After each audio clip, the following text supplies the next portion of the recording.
Good morning, morning when I'm recording this. Hello, everybody, and welcome to Bish's RV. I'm out here in Meridian, Idaho today, taking a look at some 23 updates on the new floor plan 25 MBH Whitehawk. We actually only very recently published some 2022 footage on this, and it hasn't been out long enough where I've really been able to get a lot of consumer feedback, so I'm really asking and relying on you. I really need to know what you think about this one, because I think it might just be a new breed of Murphy bed bunkhouse. The thing is, this one comes in a little bit longer, a little bit heavier than almost any other Murphy bed bunkhouse I've ever seen. However, it still should be half-ton towable. The weight of this for a tow package half-ton should still line up. The wide stance stability axle should work. It's not so long that you're not going to be able to fit it into a lot of campsites. So it's a little bigger, but not too big, if you will.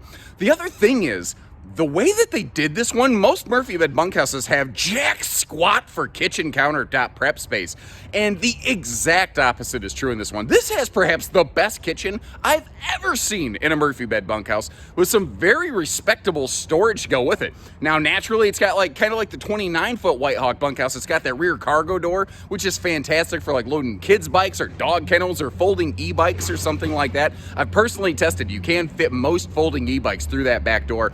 And the one we're looking at here today has an instance of their new Overlander solar package. So if what you're looking for is something to use in the parks, no sweat. You can get it like you could get it with a 12-volt fridge. If you want to get out of the parks, you want a two-way fridge, you want all that solar, we've got all that stuff here for you too. Now, it does have a couple hiccups. It's got a couple things that personally I don't necessarily love. Like, it's a Camp Queen size bendy bed Murphy bed. That's not necessarily my favorite feature. But just like that, I will show you the good features along with the things that might be points of concern for you, and let you decide if it's a good one. And again, I need to know from you if this is a successful floor plan or not. So leave me some comments, and if you appreciate the good and the bad and everything in between, hit that subscribe button and let's get going. So one of the things I like to do is kind of what I call put you in the driver's seat, metaphorically speaking, since we're in a towable RV. But this is the view from the slide-out seating right here, just to kind of give you a look over here at your campsite action. It actually has somewhat decent campsite window coverage, and again, as you're already seeing, it has a fantastic kitchen. But what's really surprising on this one, the entertainment doesn't suck. When they went a little bit bigger, they had a chance to really focus on kind of a separate living room and separate kitchen, even though there's no obvious like divider wall. What you have here, especially with the way the decor pans out. Now, you have two different decor options. We're looking at the farmhouse today, but you also have the option of this thing called vintage, where anything that you see is white is kind of like this sort of taupe grayish kind of color, you know? But everything in the front and the dinette will be the same color. So what you kind of have here is like a clarity and definition of kitchen versus living room that Murphy bed models don't normally get. Now, Jayco for a couple years has been doing carpetless floor flush slides, but I'll point them out every chance I get because still not everybody is doing that. They also happen to be doing it in my favorite way, where the flooring in the main deck matches the flooring in the slide out area. Just looks awesome to me. Now, we are not in fisheye wide-angle lens mode yet. We'll be there in just a second. I do want you to understand this does have a very aggressively barreled vaulted roof. And if I can't speak, I might mention this later. I've been recording a lot of videos lately, and I'm actually out here in Idaho assisting with a company function in which I've been doing a lot of basically MC work and talking nonstop. And when you give me a microphone and tell me just to go, you can imagine how much I actually speak. So yeah, my voice is like right on the edge of going out here. I'm glad it's about to be the weekend. It's finally Friday at the time I'm recording this, and I'll get that all back. Anyway, let's take a look at the Murphy bed setup right here. One of the cool things they do is they do have like storage drawers below the Murphy sofa, as well as a like a portable table that you can include in there. Now, as you can see, flipping this up and down is very easy. Even though it is a bendy bed style bed, they do still employ a gas strut to make lifting and lowering that simple.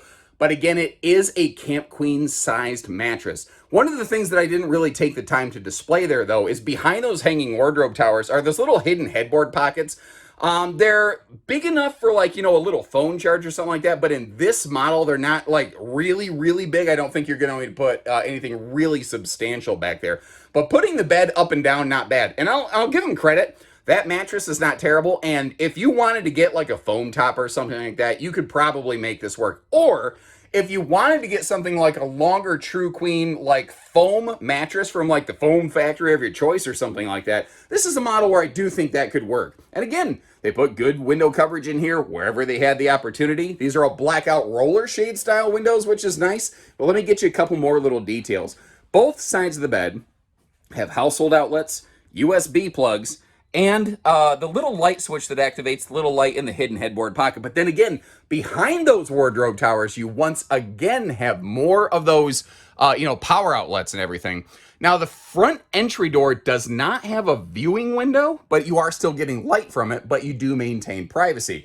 If you wanted to exchange that for a more visible variety, that is something that you could accomplish on here. That's totally up to you. Then once again, as we pivot our way back here around to the rest of the the living and the kitchen area, this is what I'm saying. This is the biggest, most open feeling Murphy bed bunkhouse family style camper I've ever personally seen.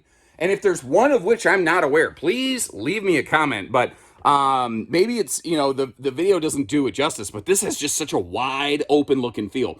And I think it's because a lot of Murphy bed bunk models have like an L-shaped peninsula countertop right here that just eats up what seems to be the space in the room. And this is one of those that if you're stuck inside on a rainy day, you actually have enough space and facility to kind of, keep the family entertained. Now you might be looking at this and saying, yeah, but the TV faces the dinette, and those things ain't comfortable for very long. Well, take a look at this right here. Obviously, that 4K smart TV can pivot around for some easy viewing. Plus, you have that electric space heat and Tootsie Toaster to kind of take the chill out of the air. Now, this is all plywood drawers. It's all pocket screwed cabinetry. It's all the normal Jayco building construction that you kind of expect. But look what they're doing with that cargo bunk area. Not only do they give it separate curtains, upper and lower, and their own power outlets for upper and lower bunks, but they have come up with one of the coolest little hideaway built-in like ladders I've ever seen. The one thing I don't know about that is I don't know how barefoot friendly that's going to be. A lot of built-in bunk ladders for campers are not super barefoot friendly. We're going to get a little bit closer look at that in just a second though. I think that little,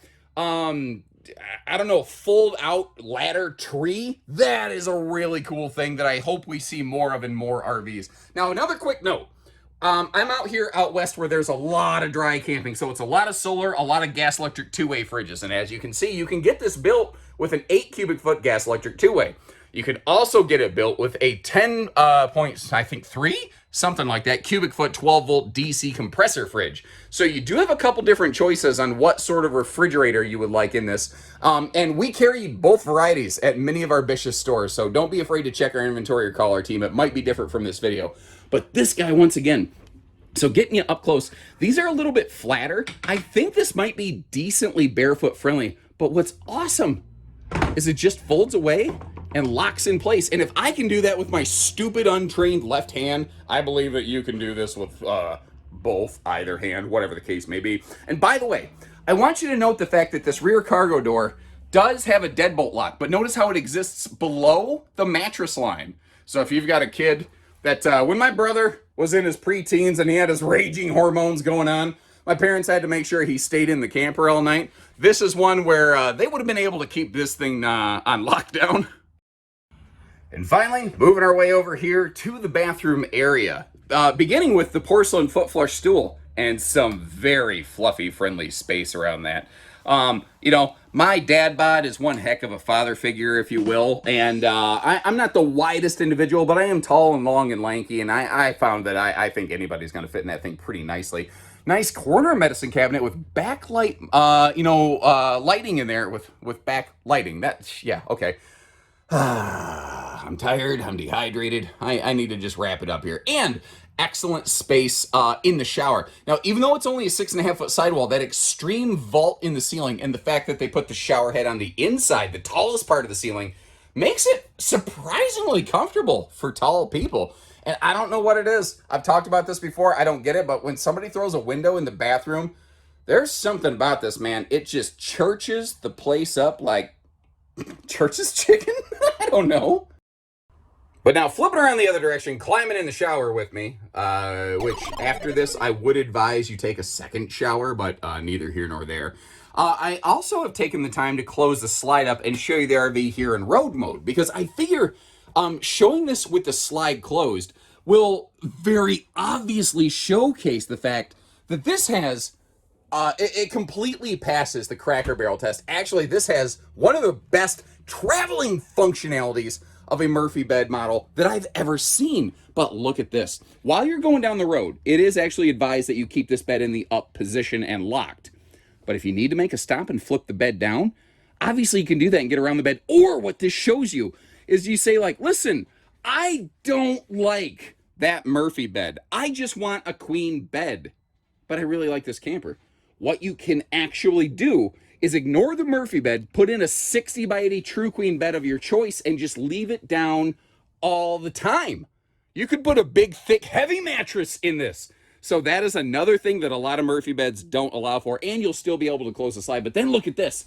With that cargo bunk function, with nothing blocking it, you've got like a bowling alley's worth of length running down this thing right here, where Fred Flintstone could yabba dabba do a strike on that thing. But I bet you could load like a 2-seater kayak in here if you wanted to. This is awesome. First of all, just at a glance here, I think for several years running, Whitehawks have just had an amazing look. Really has like almost like a spaceship kind of looking quality with that front nose cap. But you know, I wonder how many people are really still jazzed about front windshields, like and being fair, again, sharing good with bad. A model like this where the Murphy bed blocks the front windshield during the daytime, how much is that windshield really doing for you? And it's not optional. It used to be, but so many people wanted the windshield, it became standard. So let me ask you, is that something you think should still be standard on Murphy bed models or on any model? Actually, do me this. Leave me a comment in the video description and let me know, would you on your RV like a front windshield, whether it's a Murphy bed or not, and let me know what region you call home or where you camp so that I can kind of connect some of those dots, because I'm wondering if there's like a hot, cold climate involved in there. Now, if I sound like I'm funny and struggling to speak, they had me emceeing an internal Bish's competition here, an obstacle course yesterday, and I just about lost my voice. It's all I can do to talk today. Now, remember I said this one is a little bit longer, a little bit heavier. One of the benefits of being a little bit longer is a bigger awning. So sometimes something's greatest liability is also its greatest asset. Now, one of the things that you're not seeing in the sidewall is Asdel. And partway through the 22 season, all J Feathers and all Whitehawks went double Asdel in their sidewalls. Pardon me, once again, I'm so sorry. I'm really having trouble speaking today. This little pocket right here is kind of behind the fireplace, and I love that they just didn't waste it. I call it why not storage. Now down here we have our Goodyear Endurance radials, and this is on their wide stance stability system, which is one of the things that I like about this. Like, yeah, it's a little bit longer than a lot of Murphy bed bunkhouse models, but that will actually make it tow and feel like it isn't. The best way I can describe the way that these work is they will cheat the wheelbase and make the RV feel like it is a little bit shorter than it actually is when you're towing it. The griddle that you're seeing here on the standalone kind of, you know, mounting arm with the J port, that is now standard, which is very cool. This one right here looks to actually be one of the very first generations of 23s, just before they started adopting the LCI quick drop stabilizer jacks. So these are not the standard stabilizers you'll see in the 2023 season for Jayco travel trailers in J-Flight, J-Feather, and Whitehawk. You'll see something that basically has a strong arm, stability arm built right onto it, right from the factory. Pardon me, I've got to go get a drink.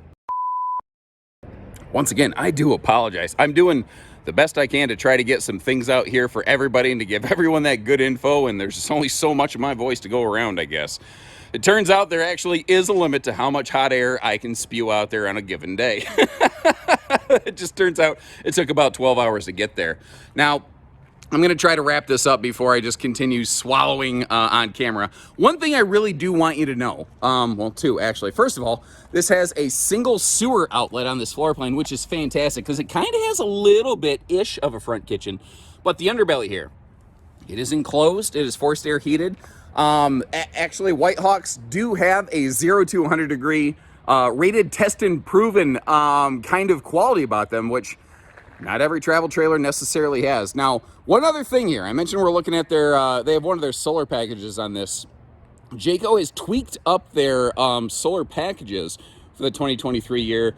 Very similar, very parallel to the Keystone Solar Flex system, where if we peek up there on the roof line, what you're going to see on this one is the optional Overlander 1 package, a 200 watt solar package and 30 amp charge controller. So if you wanted to bump that up to an extra panel, you could.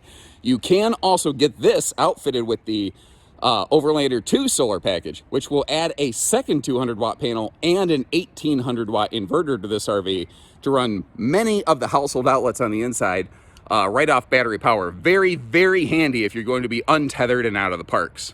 Now, if you like what you see here, but you're like, do they just make it without bunks? Yes, they do. The 24 MRB White Hawk actually, I think, is maybe one of my favorite Murphy bed couples campers with no bunks I've ever seen, and we do have some full footage of that one for you too. So if you want the bunks, if you don't want the bunks, they make it either way. And again, I really need to know from you folks so we can send some feedback back to the factory.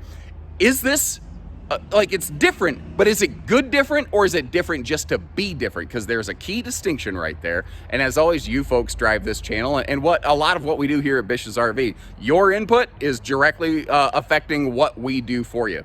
So when you're ready, we're ready. Take care, stay safe, have fun, and happy camping, everyone. You're a funny echo off the building. Hello. Of course, now it doesn't do it.